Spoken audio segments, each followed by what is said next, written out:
Kyle Klingman with Track Wrestling. We're going to Omaha, Nebraska. Todd Meneely was a 3-time Division II NCAA champion for Nebraska Omaha.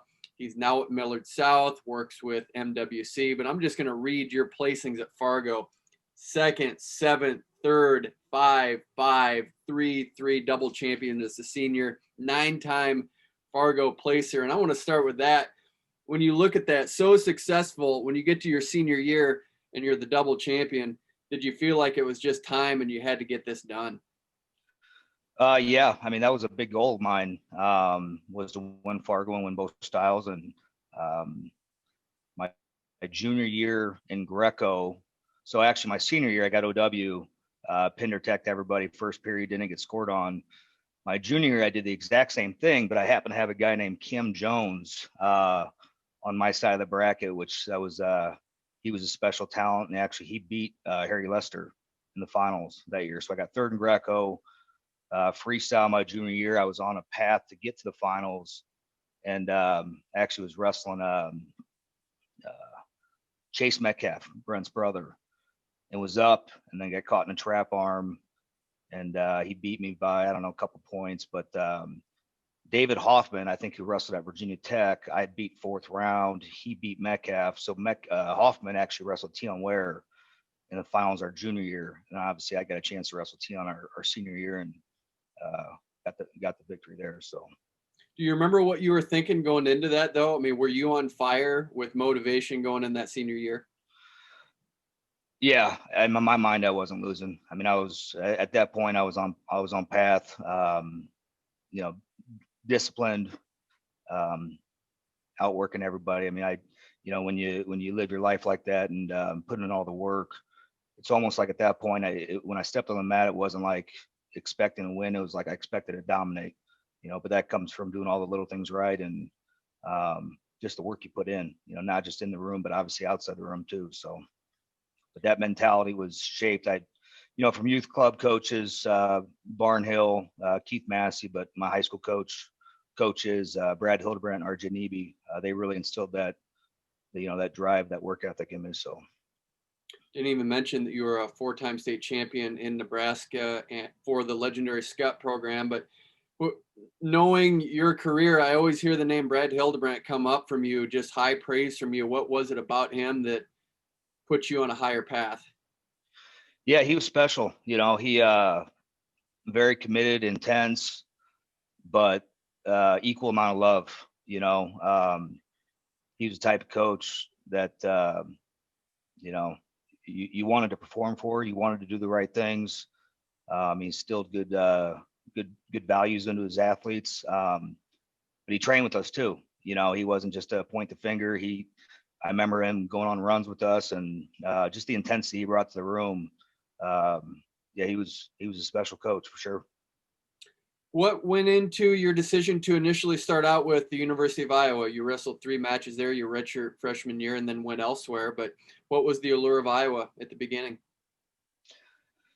I mean, it fit my mentality. I grew up watching the Brands brothers. I was a very intense wrestler myself. Loved the atmosphere. Loved what Iowa wrestling was about, and so.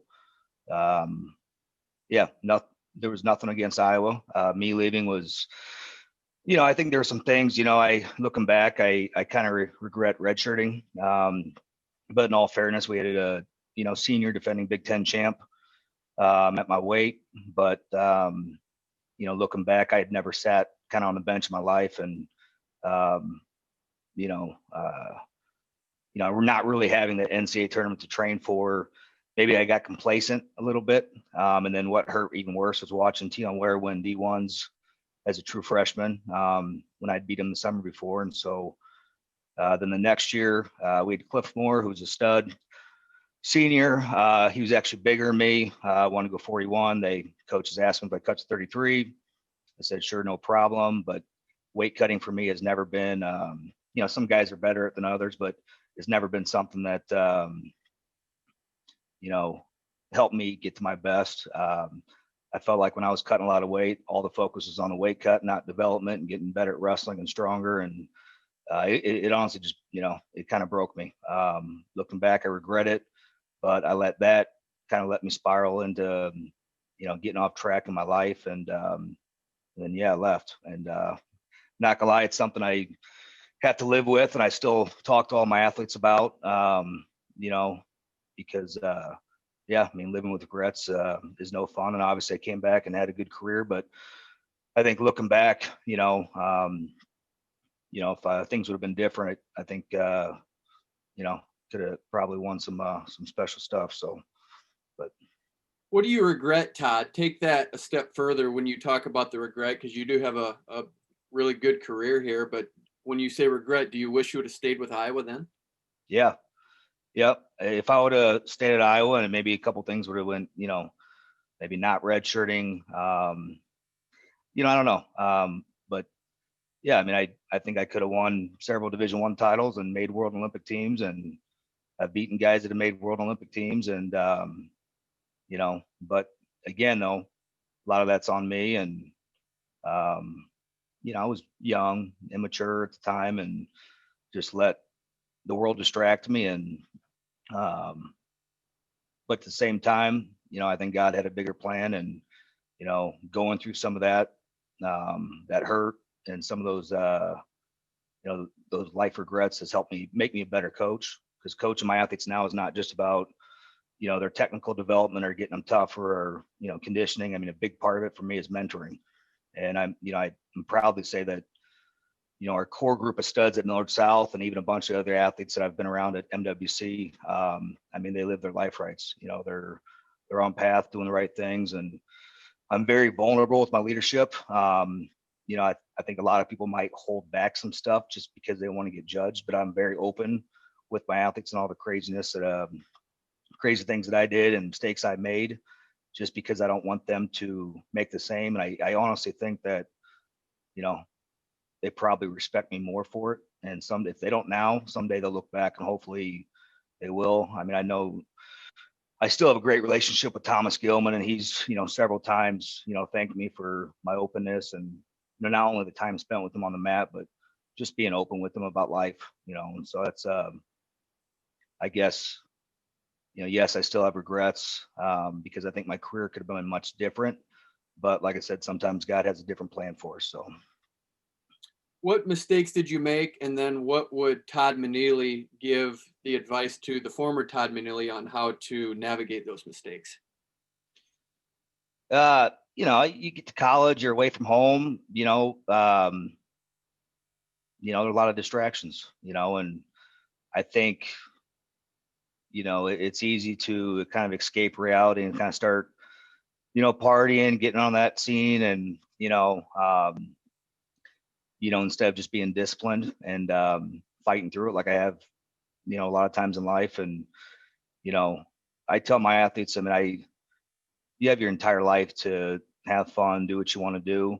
But right now, I think what a lot of high school kids and, even college guys don't understand is that's the time of their life where they're really setting their future up, to live a life that they want.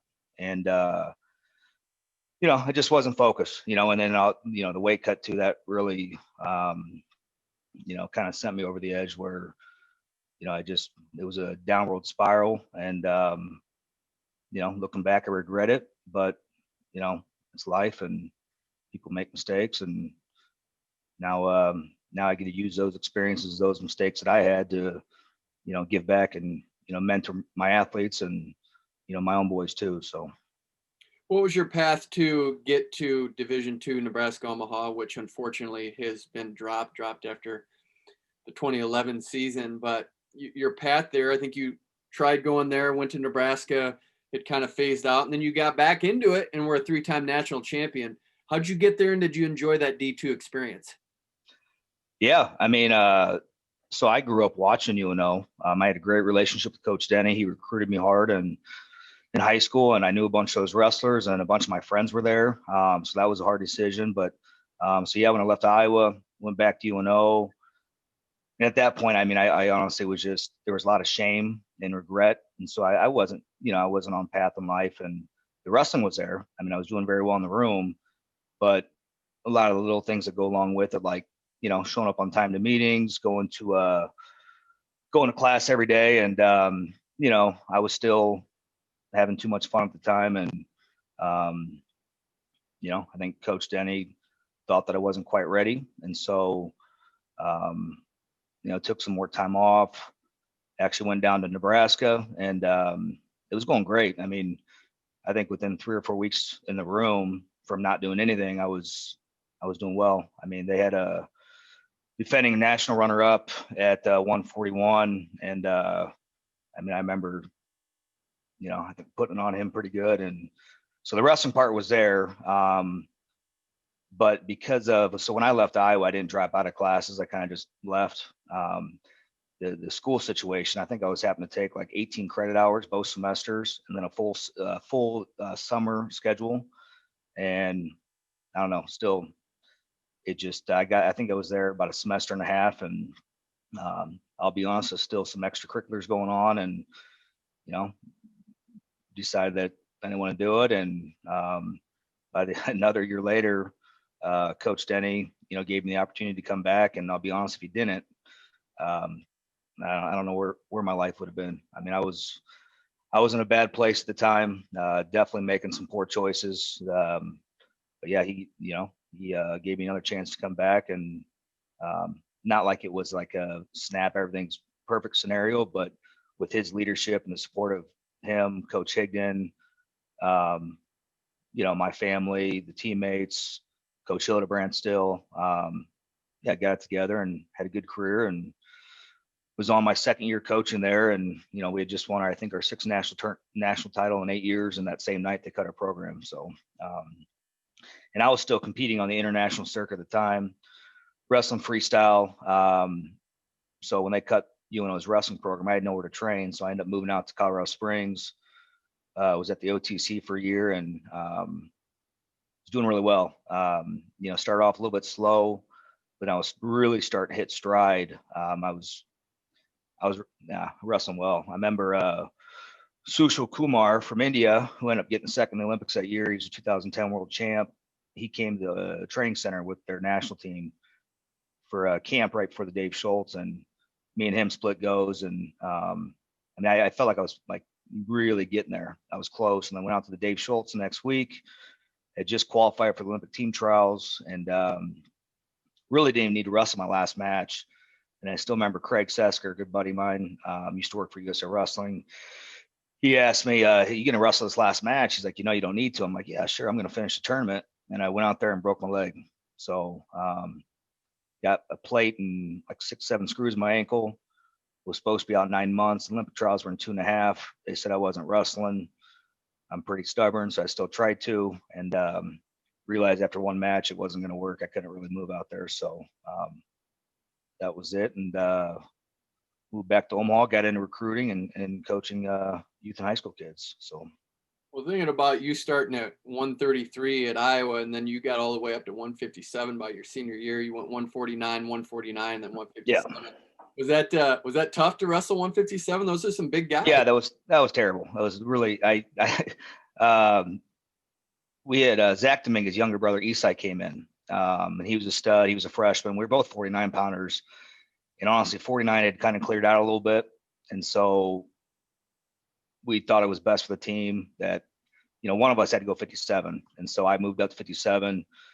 I remember I weighed in both days at nationals, 154.5.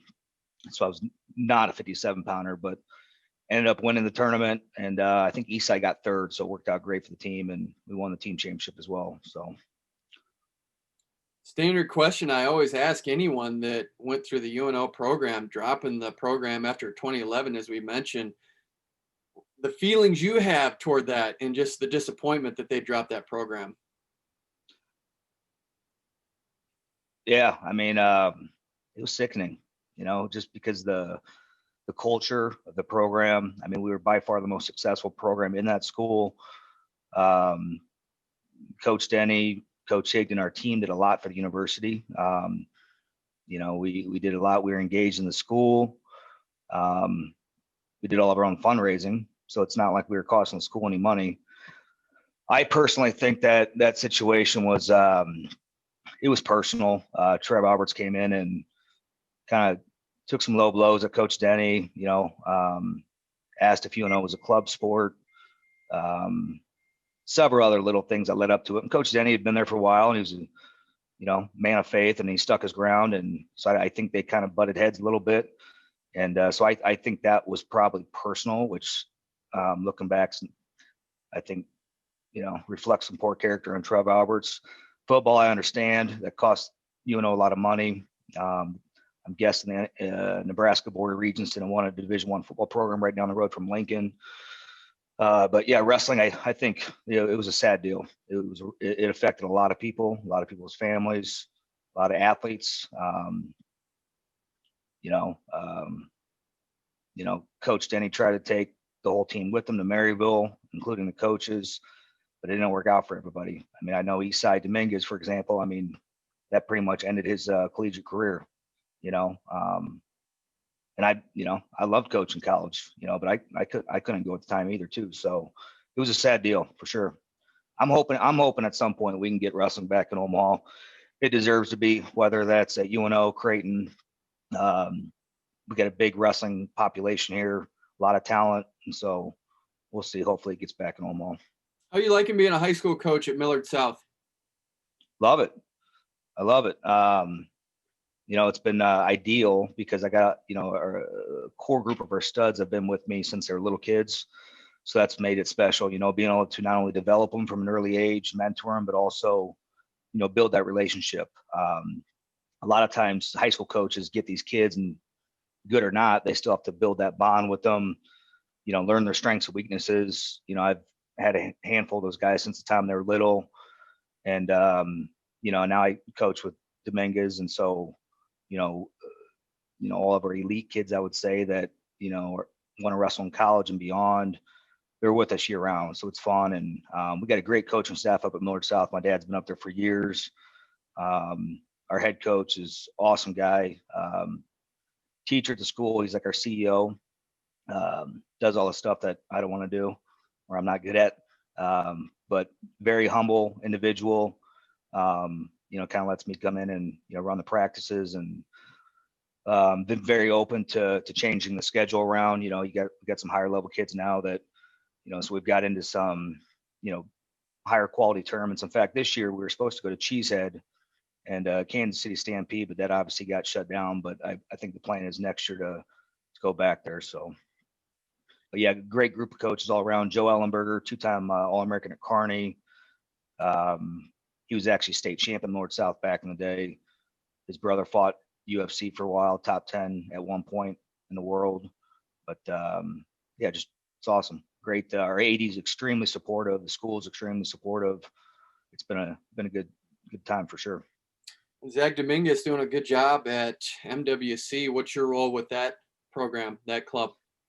Yeah, just come in and yeah, Zach's awesome. I'll be honest with you. I think he's probably the best CEO in the country. Runs a great program. Very smart with structure, leadership. Me and him, and we have a ton of good coaches there. Dane Peterson, Matt Ryan, Brian Welty. There's a handful of other guys too, but we share the same, core values, long-term vision. Sometimes it's hard. Even when I was coaching my own youth club, it's hard because you want to win, and sometimes you get caught up in all these national tournaments and which really in the long-term scheme of things doesn't really matter. I mean, college coaches don't care how many times you win Tulsa and stuff like that. Now it's cool and it's important, and we'll still go and compete, but our vision's more long-term. I mean, we're trying to get kids to college, get their education paid for. Doesn't matter what division, but just getting kids to the next level, not burning them out before they get there where it really matters, because you see that a lot. Kids are wrestling 100 matches a year, getting pushed too hard. By the time they get middle of high school, they're done, and then a lot of these kids end up falling off path, don't go to school. Our vision is getting kids to the next level, and not just college, but also competing for World Olympic teams too. So, but Zach's great. My role there, is pretty much whatever he, if I want to run practice, he'll let me run practice. If it's show technique, wrestle with the guys. We all work together very well. So, but yeah, Zach does a great job. Omaha has a great population base, close to Iowa, where Council Bluffs is, another good population base. What's Nebraska like out in the rural areas? Is it a pretty thriving entity right now? You know, yes. I mean, they're still like Kearney is still, they've always been, they got great coaches out there. They've always had good wrestlers coming out of that, that area, Scotts Bluff. You know, I would say though, I think the Omaha area has definitely, like, I'll give you an example. Back in the day, they had USA Freestyle State out in like Scotts Bluff, Nebraska. And we'd have 25, 30 guys in the bracket. Now it's died down a little bit to where, um, I think a bigger population of Omaha. Omaha's really grown. I mean, I think the development system, there's a lot of good programs and coaches. I think that's why Nebraska, I'm pretty sure in Fargo last year, we might have been top 10 in both styles, which we don't have half the wrestlers that some of these other states have. So I think Nebraska wrestling is definitely growing. Our club, I think, has a big part of it, but there's a lot of other good clubs and coaches in Omaha too, and outside areas. Lincoln's got some good stuff. I think Scotts Bluff area, Kearney, a couple other areas as well. So, but Nebraska's definitely on the rise. Tell us what you're doing professionally right now. So I've been recruiting in the recruiting industry for about 8-9 years. I started off recruiting bankers. Last May, I joined a company called Skillwork. Niches, the manufacturing industry, construction. We're an energy company. We started 3 years ago. A couple of guys from my church, but great culture here, great leadership. But yeah, essentially just recruiting, doing new business development. But yeah, love it. So if you and Zach Dominguez got in over-unders, who's winning that? That's not fair because he's bigger than me now. But no, over-under, I'm good there. I'll grab his legs though. What if you can't? What if it is Greco? He loves Greco. Yeah, I have to cheat or something, bite him. I don't know. Take the leg foul. Yeah, take the leg foul. Yeah. Yep. Well, this is fun. Congratulations on all you're doing, and let's get Nebraska Omaha or Creighton. You mentioned that. Let's get wrestling back at one of those institutions. It'd be great. But thanks for taking time and catching up, and we'll be watching. Thank you, Kyle. Appreciate your time, man.